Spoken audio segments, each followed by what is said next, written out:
Sunset at Corton Wood, the pit in South Yorkshire where the coal strike began nearly a year ago. No one here dreamt it could last so long, but it has. Over the months, the miners have begun to talk less about their own jobs and more about a future for their children. We are fighting for our kids' jobs.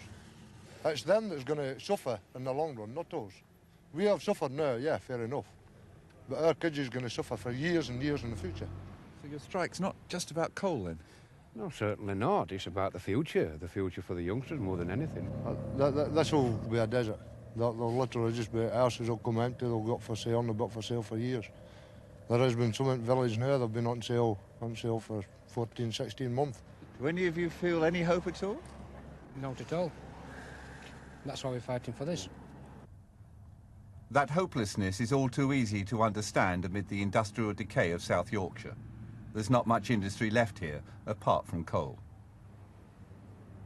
But there are some mining areas where there are new industries, and you'd think plenty of new opportunities for the miners, none more so than round Polkemmet colliery near Edinburgh. Theirs is the only pit still open in the once booming West Lothian coalfield. But it's also in what's become known as Silicon Glen, that belt of central Scotland where, according to the commercials, there's more of tomorrow's industries than almost anywhere else in Europe. Whatever the grim reality of South Yorkshire, the promise here is prosperity and jobs by the thousand.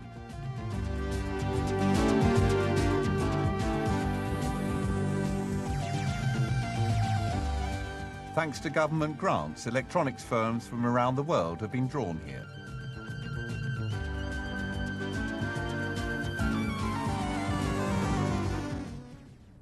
But the strikers from the local pits say that this second industrial revolution won't be helping them.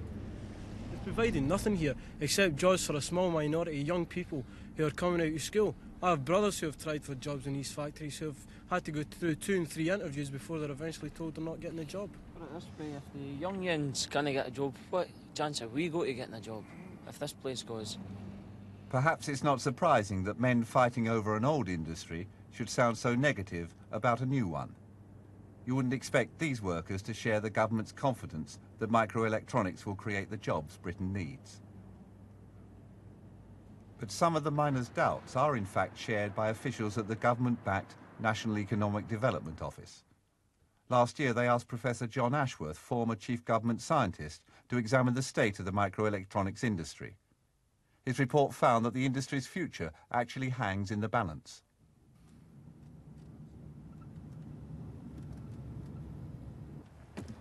Last week, we took Professor Ashworth to Scotland for an evening with the striking miners. He used to be Mrs. Thatcher's advisor on technology, and we invited him to explain whether Silicon Glen offers a future to the miners and their families or not.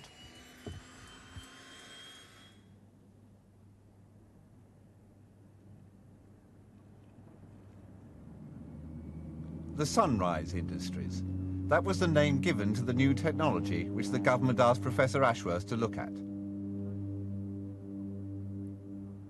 In the 1960s, we were told they'd replace the sunset industries like coal and steel. In Scotland, the government turned to this new technology to provide work for those no longer needed in industries like mining. The potential fascinated some of the miners in the local pits, especially colliery electricians like Nigel Gray. Well, I thought probably when I reached the age of 51, 52, 53, I would be retired. And the young fellas like these ones that stand around me, they would be the elders of the field, and they would be bringing my son up into a stage when they would come up to probably at their turn at 48, they would be retired. Willie Hanna is another pit electrician. Electronics is invading everything. You get them in everything from the watch in your wrist to the washing machine in your kitchen. They bring you hope for the future. So it was a good thing? Yes, it was a good thing. Such hopes were once well-founded.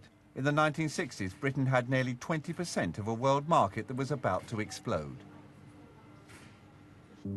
On his way to meet the miners, Professor John Ashworth told us what that could have meant. This was the industry that could have produced in the UK the same kinds of effects as the cotton industry produced in Manchester 100 years ago.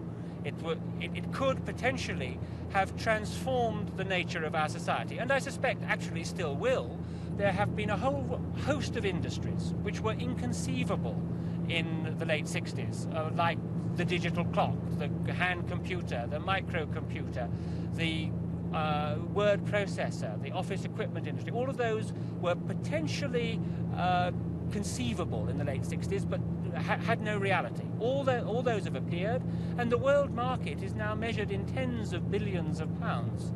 We could have had a 10 or 20% share of that market. Yet we still seemed on course in the 1970s, as more foreign companies were persuaded to set up in Silicon Glen. There's a new industrial revolution underway. Already, it involves more than 200 American firms. Production was rising fast, but not as fast as abroad.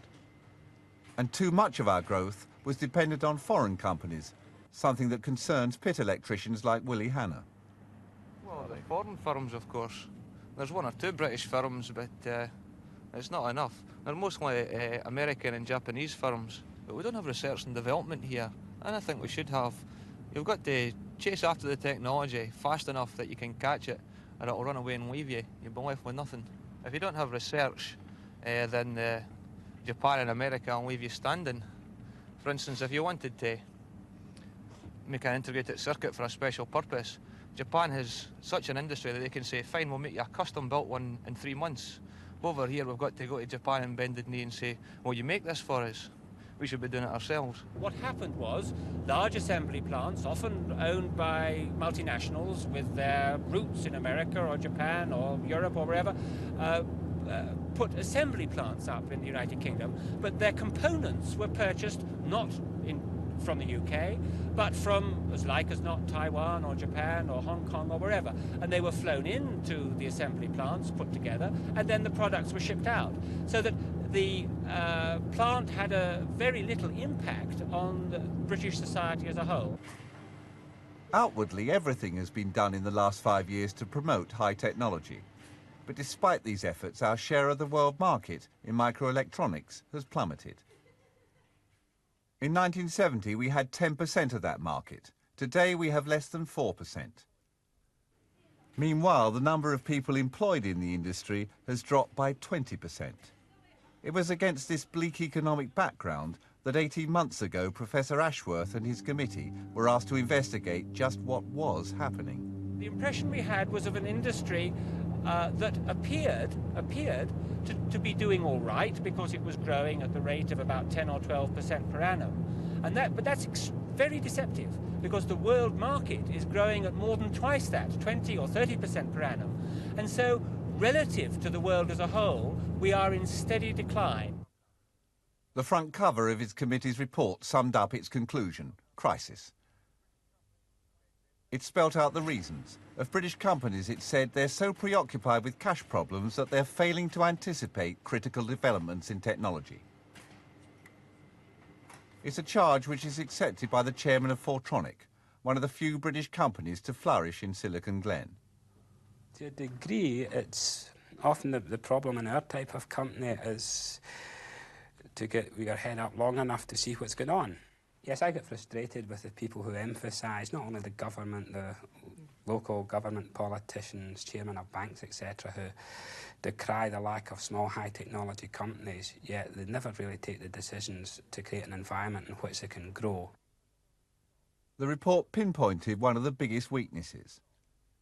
It said, contracts are being lost and employment opportunities for the less skilled lost with them because of the lack of key engineers. In Silicon Glen, we were told, the problem was likely to get still worse. I think this is something which will come through very shortly, that will be proved to be short of basic operative skills in the electronics assembly areas. Ordinary workers on the shop floor? That's right. Why is it that this country doesn't produce those kind of skills? We don't put enough money into vocational education. There doesn't appear to be the understanding that it's necessary. If we're going to go into new horizon industries, and if they're going to take over and develop and take over from the old dying industries, we need a very, very great increase in capital expenditure. Is there any sign that that increase is coming? I'm not aware of it. And the report stresses the government's failure to give adequate help. It says the actual sum spent is very much less in the UK than in our major competitors. But the government's Scottish Development Agency argues that more money isn't the answer. Well, I'm certainly frightened by the report, and maybe I'm slightly more optimistic than they are. But you know, if you sort of say attitudes have to change, yes, they do. I don't think it's just simply, you know, I don't think any government can do this. I don't think... They make it clear that the government has to take the lead. You know, all I think I'm saying is that to take vast sums of government money and put it into electronics on the basis it's been put on in the past will in no way create an electronics industry. By 1990, the situation could be quite disastrous. We could well find ourselves without any indigenous electronics industry at all, I mean, except for the occasional Japanese or American-owned screwdriver plant, but without the capacity to put together the systems that will be needed if the rest of our society is going to remain competitive. And I mean banking and insurance and office activities, as well as manufacturing industry. What this means can be seen today in Scotland, a half-formed microelectronics industry, providing jobs for only a fraction of the people that could have been employed if it had really taken off. Many are young girls recruited to the production lines straight from school. At 19, you can be judged too old. My wife, they've tried for to get into these Nippon electric companies in Livingston. They've no chance. It's all women right enough, but the wife, she's there 21, turn around and say, no, you're too old. No, because we only have part of the story here. We don't have a full electronics industry that can stand nationally on its own feet. We only have parts of it sent here from abroad. Isn't that better than nothing? Is it enough? Do you think it is? No. Why not? Because that's our future. That's my kids' future. The lack of hope, even in Silicon Glen, has an obvious effect on the lives of families there. Willie Hanna pursues his hobby of electronics at home, knowing that there's no place for him in the industry. I feel angry. I think you're putting the shelf at 25 is a bit much. There's not much future in this area unless we lay the foundations of some new industries. They'll have to pursue new industries to keep these people, our local people, in a job. As it is, what chance would there be for your husband? No chance. No chance at all, unless there was new industries created, like electronic industries. But other than that, no. Do you think that there's any chance of these industries being created? Just now, no, not with the government we have, no, because they can't save the industries they have just now, so there's little chance of new ones coming along. Well, they do say they're very interested in microelectronics. They see it as the great sunrise industry. I know that, but I think the sun's set here, no one noticed. We're desperately anxious to get the rescue operations going ahead. The scabs that are in this pit are doing nothing. In their home, Nigel Gray and his family face a future they too find rather frightening. The future is for a boy, and I believe is nil. It's non-existent in here. But for the girls, I honestly believe that they have got a slight chance, but it's getting their job at the right time, at the right age. And as I see just now, the right age in certain companies around about here is only going to be 17 years of age. What do you think this will mean for family life with only young girls getting jobs? I think the reversal of roles, where it used to be that women were in the house and men worked, and now it's turning about the opposite way, where men are going to be in the house where women work. I think it would cause a very lot of strain. Because after all, well, my way of thinking is it's the man that goes out to work, not the wife. But in years to come, it's going to be the opposite way. The wife's going to have to go out and work, and the husband will just have to accept the fact, and that's it. What is it going to mean for family life when, say, only a teenage daughter is the wage earner? Well, when a teenage daughter is a wage earner, you've got to remember teenage daughters usually get married at 22-year-old, so that means that the whole family after that would be completely on the welfare state. The politicians, although they were told, I mean, they were warned by myself and my colleagues and many others, never really understood the rate at which things were going to change. They always thought they had more time than in practice, as events turned out, they had. At their latest meetings at the National Economic Development Office in London, the politicians were told by Professor Ashworth that there was now no time left. He recalled one of those meetings attended by the Chancellor, Nigel Lawson, and other government ministers as he arrived for dinner with the Scottish miners. Well, of course, you know, it wasn't the easiest of meetings that I ever attended. In fact, there's no disguising the fact that ministers were far from pleased with the kinds of things we had to tell them. But I took the view that they might as well know what kind of world they're living in. Faye Cassidy, John Ashford. Very pleased to meet you, Faye. Our dinner took place in the 44th week of the miners' strike. Hello, Willie. Nice to see you. Hello. Good evening. Nice to see you. It was held in Whitburn, a pit village in the heart of Silicon Glen. Yes, oh, thanks. Let's get this thing off. Mrs. Thatcher's former advisor told the miners that the government's reception to his report had been frosty. I described this industry as the sunrise industry on which, in the UK, the sun had already set. And there was a sort of little rustle of startled amazement round the table, and the Chancellor said, well, we can do without the purple prose, and I was accused of being hysterical, or the report, at least, was described as being hysterical. The government reaction prompted Ashworth to ask staff at the National Economic Development Office to do more research. But the new result showed the position was even worse than the committee had originally thought.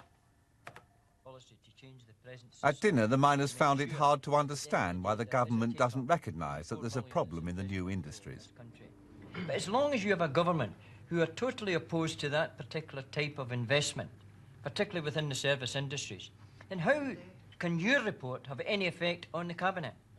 Well, it's a good question, because there is an implicit assumption in reports like mine, which is that people are rational and that they are open to persuasion by argument. As far as I'm concerned, I mean, government reports don't have a big influence in people's life because people in general don't read government reports. Now, as far as I'm concerned, I know at 20 years old, whose future if the pit shuts is next to nothing. You know, I don't think it's an academic discussion that we should be having. I think it's a discussion, you know, that affects people's lives. I agree with you. I mean, what you say is true, which means that your own salvation must be in your hands. There's no good looking to them for help, because demonstrably they're not prepared to give it, at least in the terms in which I think it would be useful. So I think you really have got to find within yourself the resources to tackle these problems. If the pit shuts, then you have to look at the skills that you have to offer, and what are they? I mean, have you been to the kind of threshold scheme which the National Computing Centre operates for systems engineers and software engineers? I mean, have you thought about those kinds of possibilities? I have to be honest, I've never heard it before, and the majority of people I know don't know of those schemes and are not given an opportunity to take those schemes up. Isn't it conceivable that you could start talking when you're 20 to the Coal Board about what your career development pattern might be, and at what point they could help you acquire the skills that you'll need to participate in the kind of feeder factory activity which should be being developed around the plants in Livingston? I mean, wouldn't it, I mean, am I being crazy? But John, there are some people around this table who have tried to get training for their children. They find nothing at all. Well, you're too old in the Silicon Valley at 17 years of age. And I have to say, I mean, it might not come as might not be welcome, but if you look at any of the trade magazines that cater for the computer industry, they are full of advertisements for jobs. And Willie, I mean, you've seen this kind of thing. Why isn't it that people in the Scottish coalfield, perhaps not the miners themselves, but their sons and their daughters, why aren't they being trained to fill this kind of post? Because there are enough of them. Well, I think I would need to retrain to apply for one of those posts. So I'd probably need to, if the Coal Board makes me redundant, I'll need to go to university and retrain before I can think of taking up one of those posts. Because it's obvious they don't want anyone my age. They've got their full complement of maintenance electricians. and I'm too old anyway. They'd rather train their own. Do you think he's too old? Well, no, I mean, I can't understand that in a sense, because it costs about £10,000, I'm told, for a company to place an ad in a magazine like this and get somebody to fill it.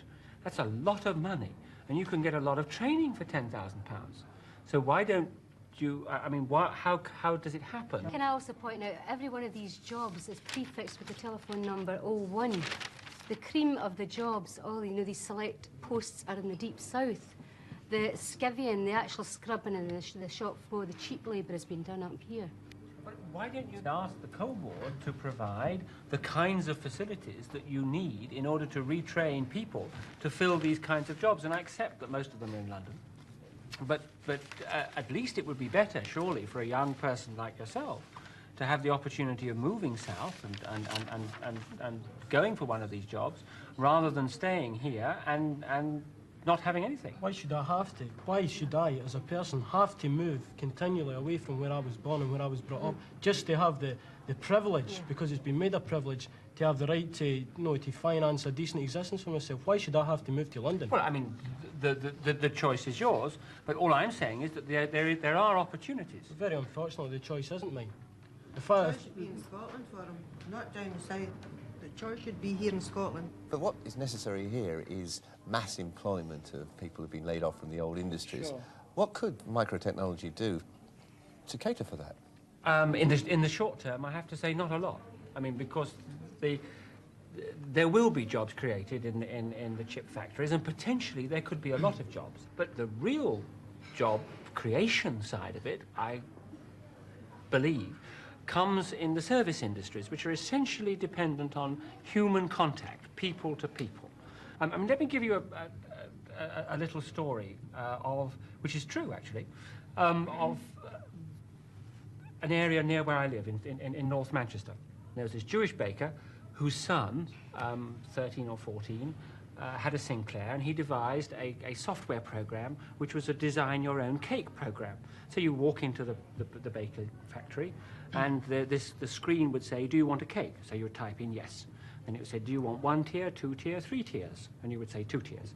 Then it would say, do you want icing white on green or green on white? And so on. And so you'd build your own cake, and as you were doing this, it would give you a picture of it.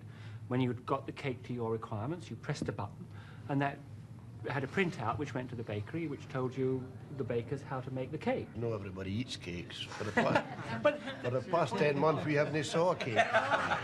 I know. I mean, but it was an example of a local and individualizable service industry, which could be transformed by using the products of the silicon gland, because that's.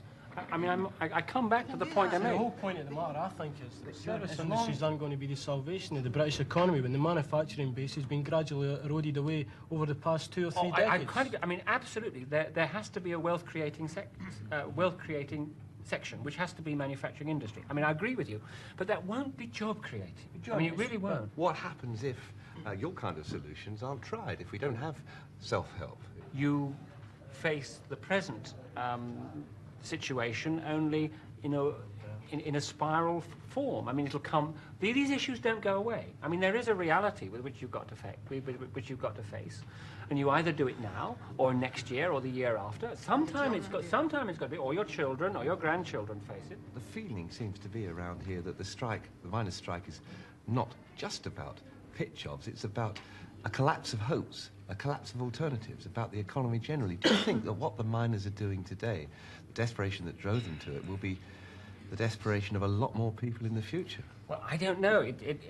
But I think historically, it's obviously a major event. And the historically interesting question, which we can't answer yet, is whether it is the end of one phase of industrial society, or whether it's the beginning of another. I mean, my own feeling is that it probably does mark a watershed, and that we see both the end of an old traditional 19th century industry, and I would certainly hope, the beginning of the kind of society that we might see in the 21st century.